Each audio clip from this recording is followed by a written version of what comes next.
હવે વાત ભાવનગરની કરીએ કે જ્યાં વિકાસના દાવાની વચ્ચે રસ્તાના અધૂરા કામ લોકો માટે માથાનો દુખાવો બન્યા છે। ભાવનગર મનપા દ્વારા રસ્તાના કામને વધારે મહત્વ અપાઈ રહ્યું હોય તેવું દેખાઈ રહ્યું છે। સ્ટેન્ડિંગ કમિટીની બેઠકમાં પણ રોડ વિભાગ પાછળ જ 36 કરોડનો ખર્ચ મંજૂર કરાયો છે, પરંતુ દર વર્ષે રસ્તાનું સરફેસિંગ, પેવર અને પેવિંગ બ્લોક નાખવાની દરખાસ્ત લાખો કરોડો રૂપિયાના ખર્ચે મંજૂર કરવામાં આવે છે। જો કે આ મંજૂર થયેલા કામો સમયસર પૂર્ણ ન કરવા કોર્પોરેશનનો કાયમી સિલસિલો બની ગયો હોય તેવો ઘાટ ઘડાયો છે। સમય મર્યાદામાં કામગીરી પૂર્ણ ન થતાં સ્થાનિકો ત્રસ્ત બન્યા છે।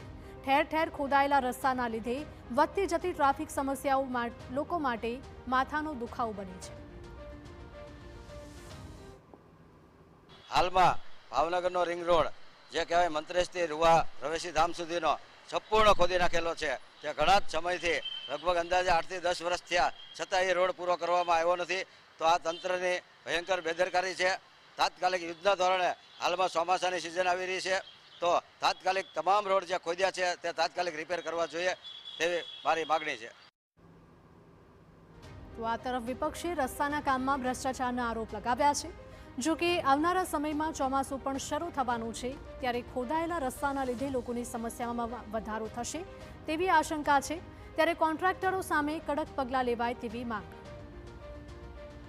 જગ્યાએ રસ્તાઓની જરૂરિયાત નથી તે જગ્યાએ રસ્તાઓ બનાવવામાં આવે છે, ખોટી ટીપીઓના નામે અઢળક કૌભાંડો થઈ રહ્યા છે। આ જે પછાત રોડો છે ત્યાં ખરેખર આરસીસી રોડોની જરૂરિયાત હોય, પરંતુ ક્યાંક ને ક્યાંક ભાવનગર મહાનગરપાલિકાની મિલીભગત હોય, ભ્રષ્ટાચારીઓ, અધિકારીઓ, પદાધિકારીઓ અને કોન્ટ્રાક્ટરો બધાનું મેળાપીપણું હોય અને ભાવનગર મહાનગરપાલિકામાં જે વસતા લોકો છે તેમના પૈસાનો વેડફાટ થતો હોય તેવું દેખાઈ રહ્યું છે। તો આ તરફ સ્ટેન્ડિંગ કમિટીના ચેરમેનનું કહેવું છે કે તમામ વિભાગો વચ્ચે સંકલન સાધીને કામ સમય મર્યાદામાં પૂર્ણ કરવામાં આવશે તેવો દાવો પણ કરાયો છે। પહેલી સ્ટેન્ડિંગ હતી, સ્ટેન્ડિંગની અંદર આપણે જે રોડ રસ્તા બાબતે પૂછી રહ્યા છે એમાં 36 કરોડના કામ પહેલી સ્ટેન્ડિંગમાં આપણે મંજૂર કર્યા છે। જ્યાં જરૂરિયાત છે ત્યાં જ આ રોડના કામ આપણે કરવા જઈ રહ્યા છીએ।